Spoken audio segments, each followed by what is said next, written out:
সাতক্ষীরার পাটকেলঘাটা থেকে সোয়া 4 কোটি টাকা মূল্যের এলএসডি মাদক জব্দ করেছে থানা পুলিশ। এ সময় 200 গ্রাম গাঁজা উদ্ধার করেন তারা। গ্রেপ্তার করা হয় সাইফুল ইসলাম মোড়ল নামের এক মাদক ব্যবসায়ীকে। পাটকেলঘাটা থানার ওসি বিপ্লব কুমার নাথ জানান, গোপন সংবাদের ভিত্তিতে সোমবার দিবাগত গভীর রাতে এসআই সাখাওয়াত ও এসআই মেহেদি হাসানের নেতৃত্বে থানা পুলিশের দুটি টিম কুমিরা বাস স্ট্যান্ড এলাকায় চেকপোস্ট বসায়। আমরা মাদক চেকপোস্ট করি মাদক উদ্ধারের জন্য।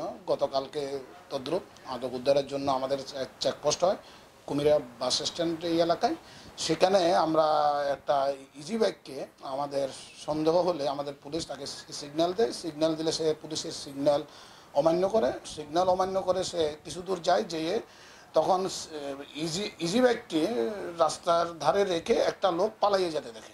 এ সময় সাতক্ষীরা থেকে আসা একটি ইজি বাইক আটক করেন তারা। এ সময় সাইফুল মোড়ল ও তার ইজি বাইকটি তল্লাশি করে 4 বোতল এলএসডি মাদক জব্দ করা হয়, যার আনুমানিক মূল্য 4 কোটি 16 লাখ টাকা। ধরার পরে তার হেফাজত থেকে একটা শপিং ব্যাগের রক্ষিত 4 বোতল আপনার ভারতীয় এলএসডি, যেটা আসলে খুব ভয়ঙ্কর মাদক, সেটা উদ্ধার করে। যার মাদকদ্রব্য যারা বিক্রেতা তাদের কথিত মতে প্রতি বোতলের দাম 1 কোটি 4 লক্ষ টাকা করে। মোট 4 কোটি 16 লক্ষ টাকার মাদক। এবং তার পকেট থেকে আবার আমরা তল্লাশি করে আমরা 200 গ্রাম গাঁজা উদ্ধার করি।